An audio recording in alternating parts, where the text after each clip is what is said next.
Hello and welcome to this session of Entrepreneurship Essentials. Today we are continuing our previous session discussion on business model generation. Our discussion today will cover topics like what are the parameters for determining competitive advantage of a business model. Then in between we will be talking about Porter's 5 forces analysis. We have almost like a template. It's kind of a process that has been propounded by Saraswat called effectuation. We will be talking about that. We will start with market structure, because many a times we will be talking about market structure during the discussion. So, let us have a clear understanding on what market structure means. Market structure actually provides a holistic view about the competitive landscape of the industry, including its different players in the market and their market share and how much is their competitive advantage, etc., and what is it gives a kind of a sense of the attractiveness for a new business to start in the same market, same industry. So, it includes something like present market growth for any business. In a new business, the present market growth is a very important metric to understand. If the market is not growing well, and if the market is not likely to grow well in the future, then it is not an attractive business proposition.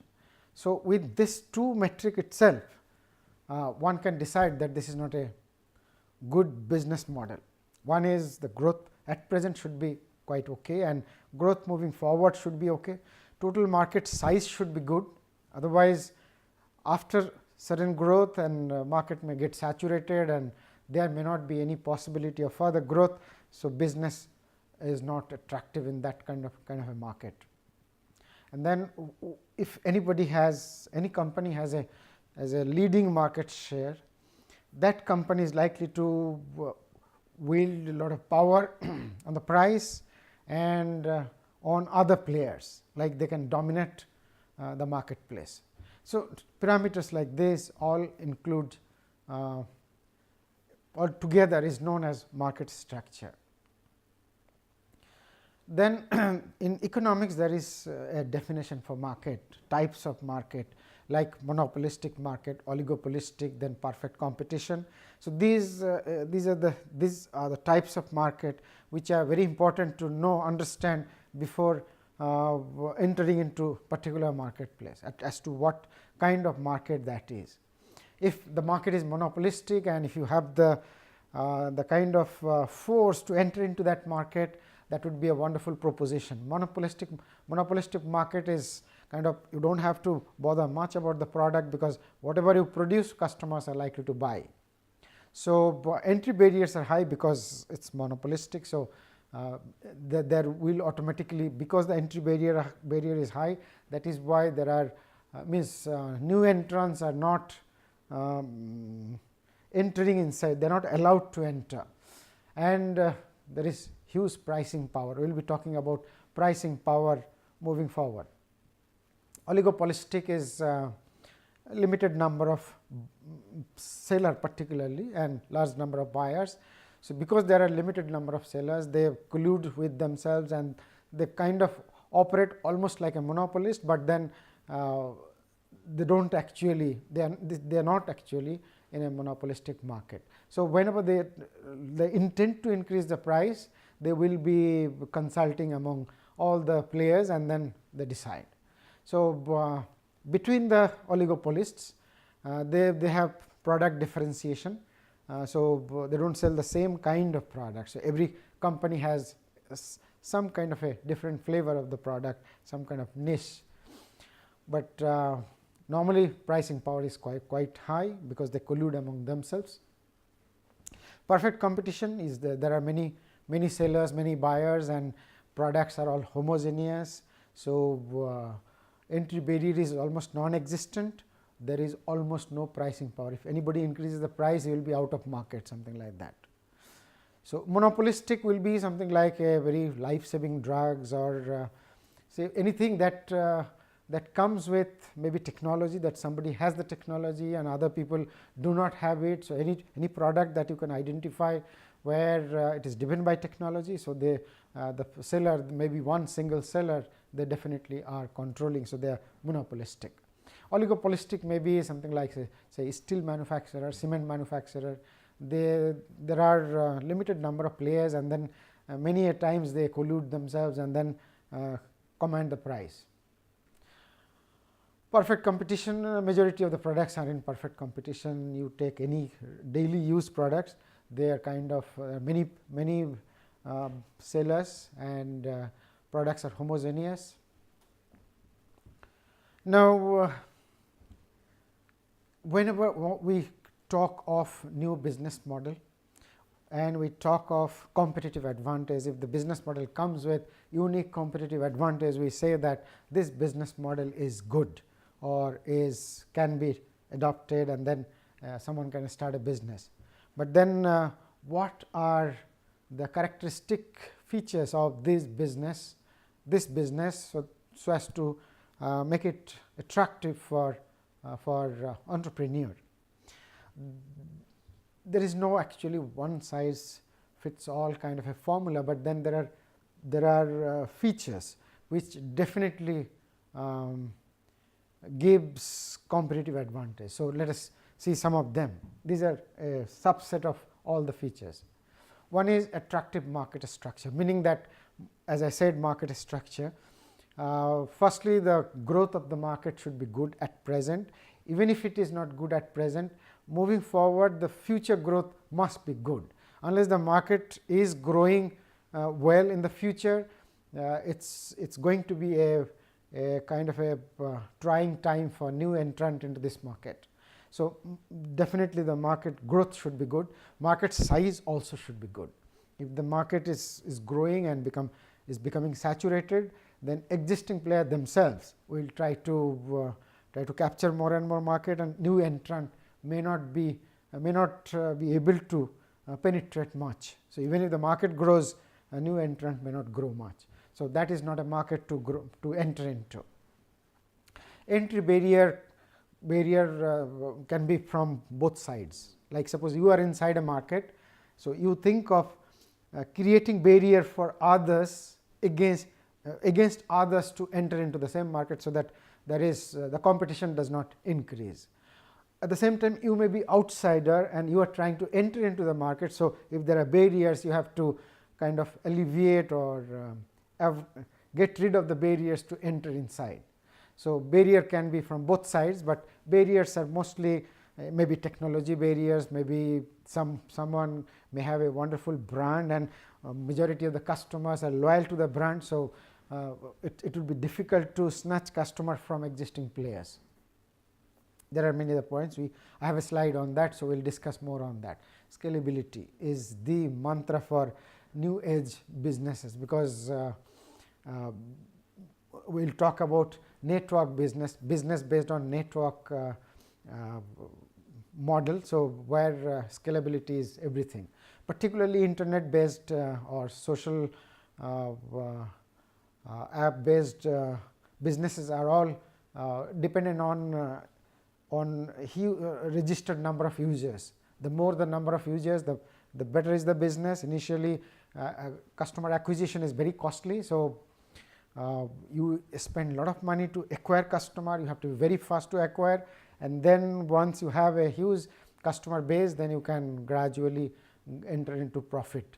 Otherwise, at the beginning it would be very difficult. It means you have to keep on spending money to really scale this up. If the business does not scale, it's almost like failure of the business. Pricing power. So, some companies have, like the dominant player in the marketplace, say for example Tata Steel, they have dominant market share. So, if they, and their brand also is quite well regarded, respected. So, if Tata Steel increases the price, perhaps customers will not go away from Tata Steel, rather they will think that we must buy this, they will attach more quality into that. Whereas, if some lesser known company increases the price, people will not touch that product. repeatability. So, repeatability is a customer, once you acquire a customer, you spend a lot of money.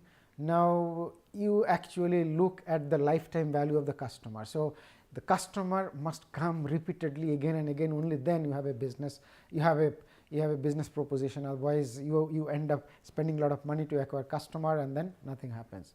Compelling nature, your product or service should be compelling nature to the customer. Customer should feel that I cannot live without it, something like that is a compelling nature of your product to the mind of the customer. Growth potential, then technological edge, ownership of IP, so that gives you monopoly. Easy product extension, meaning that you create some kind of a brand, so you get familiar, you become familiar to the customer, and then customers know that your product is good. Then you launch another product and under the same brand with a different name or same name, a little bit of a change, and then you don't have to spend so much money. That is what is product extension. You have one product as a flagship, then other products actually follow. Logistic advantage, that is distribution, and maybe one side is the distribution, the other side is the raw material nearness. If the raw material source is close, then you don't have to spend a lot of money for transportation. Say you are thinking of a steel plant, if you are not close to the iron ore mines or coal mines, or say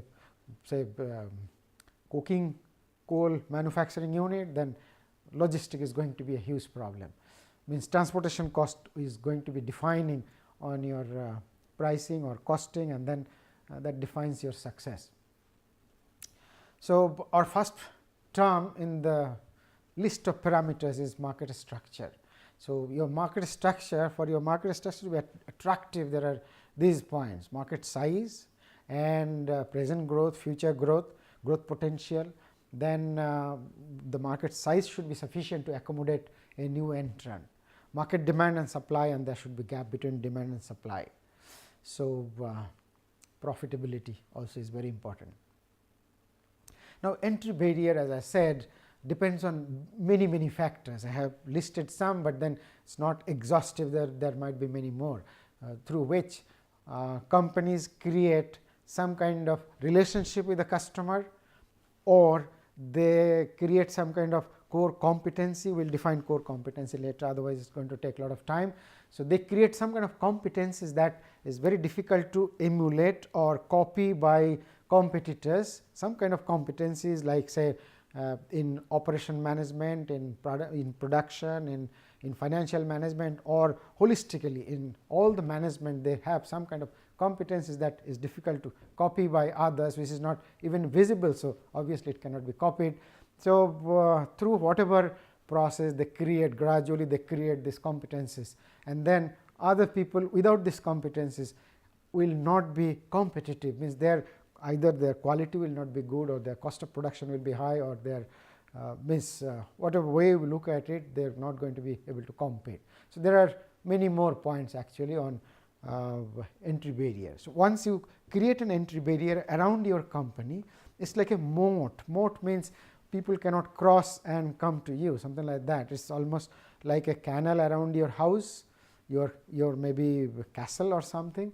So, there may be crocodile in that. Earlier days people used to do that, and in the night there will be no road will be closed. So, people won't be able to enter into that, which is a moat. So, you create a moat around your business.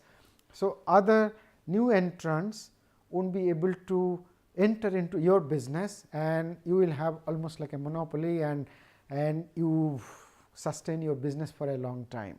So, you have to really try to create entry barrier. Alternately, you have to explore or assess new business model, and then try to understand whether you can create kind of entry barrier for others. Once you are in the marketplace, how you are going to create value that will work as if it is an entry barrier for other companies. So, they won't be able to enter inside, and you have a monopolistic business. Monopoly gives healthy profit. Scalability. So, scalability is very important. You develop prototype, have a pain point, develop prototype, get it validated by customer, then you have to scale, and unless you are capable of scaling, your cost will be so high that profit will be very difficult to achieve. So the more you scale, the quickly you scale, the better it is, but then it should be controllable scale up. Like say Flipkart, Amazon, Practo, these are all internet based companies, and they are still trying to scale up. So they reach out, they kind of diversify into many other areas, and then they just scale in that manner. So we did not discuss about this network based company. I don't know if I missed something. No. So I was talking about network based companies like Flipkart, like Amazon, like Practo. They are dependent on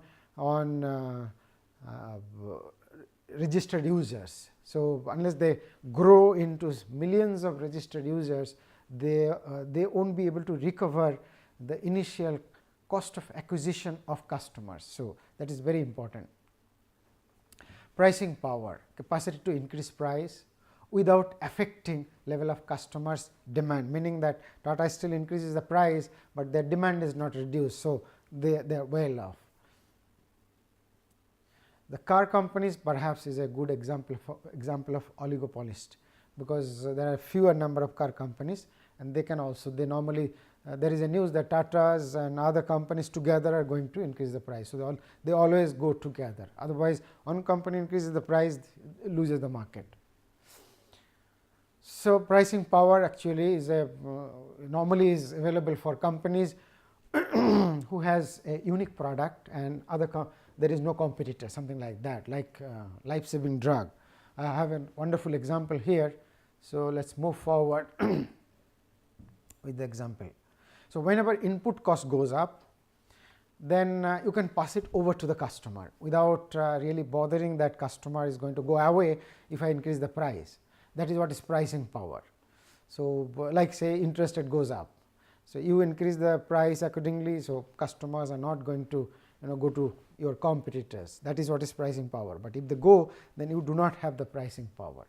This is an example, it's a wonderful example actually, but then it's a kind of a nasty example. There is a company and they used to manufacture a product called Daraprim, and that's a drug for treatment of AIDS. And then the company is a new company, is a startup company. They were selling each dose at $13.5. So people are happy, there is a treatment and there was no other drug available. Then suddenly one guy, he suddenly realized that this is a monopolistic business and they are selling for $13.5 a dose. So I can take over the company and increase the price, make super profit. So he took over this company, and next day he increased the price to $750. And because this is the only drug available at that point of time, people had no alternative but to buy this drug at $750 a piece. So that is the power of pricing. But then one should be very, very careful about phenomenally increasing the price, because that may kind of attract more people to enter into the domain, even though the technology is not available. But then any technology that has been developed by anybody can be developed by the other people. So if the attraction is so high, even though market size may be small, but then the price differentiation is so high, then other competitors will enter within no time. Look at this slide, next slide. In that this happened in 2015, and in 2016 another company came up with a drug which is a copycat of the same drug, and that is to be sold at $1, not even $13.5. So with this kind of super increase in price, you may actually lose the market altogether. Means now you cannot even charge $13.5. In India, the drug is now available for 4 cents, that means $0.04 a piece. So if you have a monopolistic business model, then don't try to extract all the golden eggs in one day. You try to increase the price in a very calibrated manner, understanding the mood of the customer, their affordability, etc., etc. Repeatability, I just mentioned. What is repeatability? Customer, your business model should be such that customer will come repeatedly throughout their life, so that the lifetime value is good. So, you have to think whether this business model gives these features or not. If it is one time, something like a one time, like IIT Kharagpur has come up with a contraceptive. If you take one injection and for 12 years you are sterile. So, no company actually was willing to take this technology because there is no repeatability of the customer. That is very important. Even though it is a wonderful drug, from customers point of view it is wonderful, but then from business point of view, because this is not this repeatability issue is not there. So, entrepreneurs are not interested. Easy product extension, I explained that you build a brand around the product.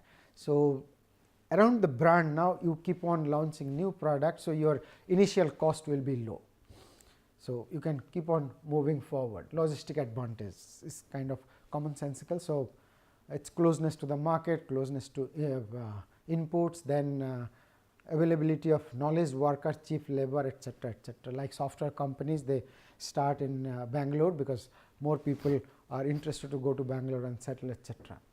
Now, we move to the another model, altogether a different thing, but then if you are thinking of a business model, then you think of its competitive landscape, how you stand vis-a-vis your competitors.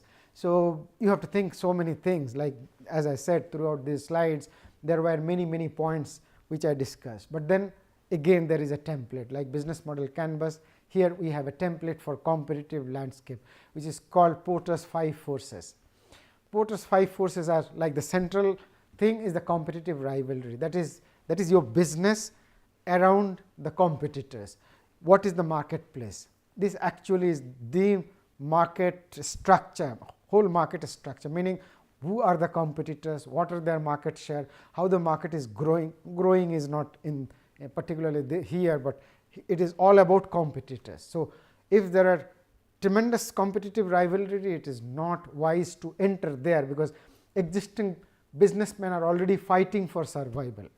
If the rivalry is not very aggressive, then that means low, then the market is attractive. That means there is a space for another player to enter inside. We start from the top. So, competition from new entrant, like you become a new entrant, and if you realize that any new entrant can enter, meaning there is no entry barrier for new entrant, then your advantage will kind of evaporate within no time. So, you have to be careful what is the entry barrier. Suppose you are smart and you have a kind of a proposition, maybe technology, maybe whatever. So, how long you are going to sustain? So, that is number one. Then bargaining power of customer. Say if you are going to sell, and then if the customers have many choices, so they may not come to you unless you have a superior value proposition. So, you have to understand how many players are there. You are coming with a maybe some differentiation. Then how superior is this differentiation? Whether customers have choices, or there is alternative products or things like that. Particularly market structure, price sensitivity, meaning that suppose you have to increase the price at some point of time. You increase the price by maybe 1%, then customers go away to your competitor. So, they are price sensitive. So, that is not a good proposition. Threat of substitute, meaning that you are going to make some kind of a product or service, offer some kind of product or service. Now, if there is a substitute, suppose a customer has an option to either take your product, even though there is no other product in the market, but then he can manage with a substitute product, then obviously your competitive advantage is reduced. Bargaining power of supplier. Here again, the suppliers may have many choices. So, definitely suppliers would like to get they would like to maximize their profit. So, you have to see what are their strengths and weaknesses. Even suppliers are in a marketplace, because they have to buy something to convert that into raw material, that becomes your raw material. Like suppose you think of a car company, you are trying to manufacture maybe a battery driven car. So you are a new new kind of a technology, but then you have to depend on component suppliers who may be supplying to other companies as well. So you have to, these component suppliers are in a marketplace where they buy primary raw material like steel, like aluminum, like other things. So they also are dependent. So whenever they have to face competition in their marketplace, they will immediately try to transmit that competition to you. So you have to understand their market structure to assess your position. We need to understand Porter's 5 forces well before we really embark on a business model. So we need to study all the points that are mentioned here. So the discussion actually are there are slides discussing all the 5 points, but since I have covered them, I will not elaborate on them. So these are the other 3. Now I talked about network effect. We are let us understand that what we meant by that. It is repeatedly mentioned, like we are in a demand side economy, meaning that we are in an economy where scale matters the most, meaning that the driving force of our business is economies of scale, like Flipkart, like Amazon, where you must have a huge registered users. So they keep on demanding, means they are so large in number that there is huge demand from customers. So that is what they normally is referred to as network effect. So in a network effect scenario, this Porter's 5 forces analysis or the parameters that I discussed about competitive advantages that give competitive advantages, these are not so pronounced. They are important, but then they are not so pronounced. Here firms have to continuously strive to create to grow customer base. They have to kind of try to increase the customer base, spending money, time, resources and talent, everything. So so that they have a huge customer base. Once they have huge customer base, they can afford to bring variety. If you have 10,000 customers, out of them maybe 5 will have some kind of interest, but if you have 10 million customers, anything that you bring, there will be some people who will be interested in that. So once you have a huge customer base, you can afford to give variety, you can afford to give better choices.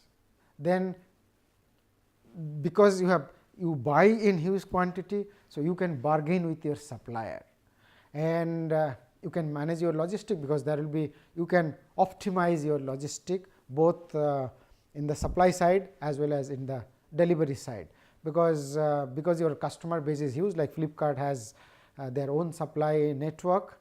So they can afford it because their turnover is huge. But suppose you start new and then your customer base is small, you won't be able to afford to have your own supply network. So these companies can give higher satisfaction to customers and can easily grow customer base. It's a kind of a cascading effect or chain effect.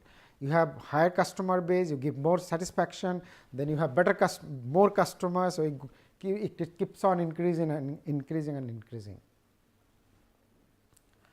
So if you are exploring any business model in this network based model, means network which is driven by network base, then you have to calculate differently, means your entire scheme of things thought should be different. So you have to invest a lot of resources, time and talent in just acquiring customer. So initially you are going to burn a lot of cash. Flipkart is still burning cash, but then they are on right track. That is why investors are investing more money for them to create more customer base. But then be sure, wherever you are trying to make this business grow, make sure that this market actually is large enough for you to justify initial investment to acquire this customer base. Like this online medicine online, a company started, and then suddenly Ministry of Health has stopped this company from operation. So, all the money that has been spent went down the drain. Very quickly I will be talking about this philosophy called effectuation. Actually, we have this Saraswati is a cognitive research scientist. He posed that question as to what do a smart entrepreneur do to decide to select business model. So, they talk to different successful entrepreneur, and then posed question and try to capture as to what are the strategies that they follow to find out winning business models. So, here are they. So, expert entrepreneurs begin their quest to identify suitable business model by taking a stock of who they are, meaning that who they are means what are their strengths, weaknesses, opportunities and threat, the SWOT. So, they try to understand what is their qualification, experience. So, they try to start a business in that domain because they are domain expert into that.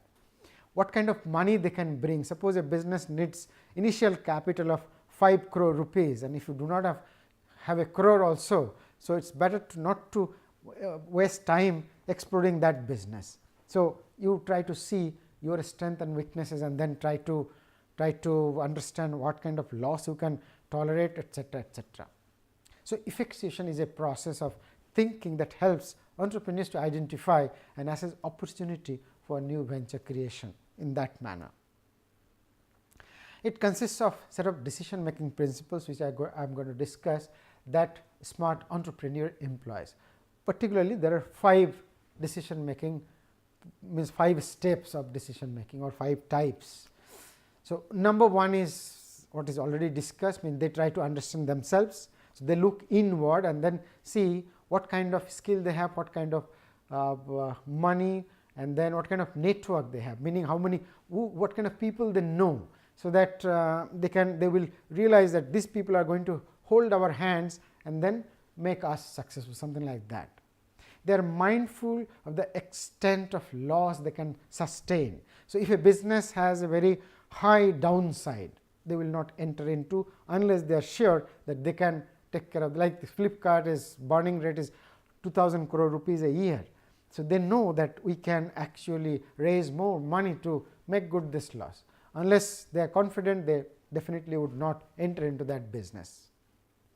They appreciate surprise, meaning that they do not sit and calculate what if this happened, what do we do, etc., etc. They just take action, calculated action, but then whatever is the outcome, they know that outcome may be far away than what we expect, and they are ready for that. They kind of fight back and then move forward. They make partnership with people that they know with complementary skill, and then they try to minimize the uncertainties. People with skills, so kind of everybody contributes their share, and then they reduce uncertainty. Last but not the least, they are the people who do not believe that everything is luck. They believe that they can create their future. Future is not decided or cannot be predicted, they build it. Another philosophy is that it is related to this network base also in a way, not directly, is a transient competitive advantage. We have been talking about competitive advantage throughout this presentation, but then one should not be besotted with this philosophy that unless I have a sustainable competitive advantage for 20 years or something, I should not start. It does not exist actually no longer. It used to exist earlier. Now, things are changing. Now, the company lives are shrinking. Like Fortune 500 company lives used to be 60 plus years earlier. Now, it has come down to something like 15 years. So, company life itself is changing, product lifespan is shrinking even faster. So, you have a product today, and then like say VCR, that product was there and suddenly it was not there. So, you invest a lot of money, infrastructure, create infrastructure, suddenly you see that this product is no longer interesting to customers. So, everything goes down the drain. That is why it is important to understand that things are changing very fast. So, unless you are ready to churn new product very frequently or refine your own product, so that it gives new experience to the customer or new value to the customer, then perhaps it is not wise to think of sustainable competitive advantage. Those who are nimble enough to constantly build or refine products and meet the changing needs and tastes of the customers are likely to create sustainable business, great business. Some references, and then in conclusion, even Osterwalder has said that there is no one size fits all strategy. As per him, many of the elements in business model canvas are actually assumptions or hypotheses and not decisions. So, it may not hold true under different conditions. So, one should be very careful. These templates are for guidance, not really as a decision making tools. Thank you.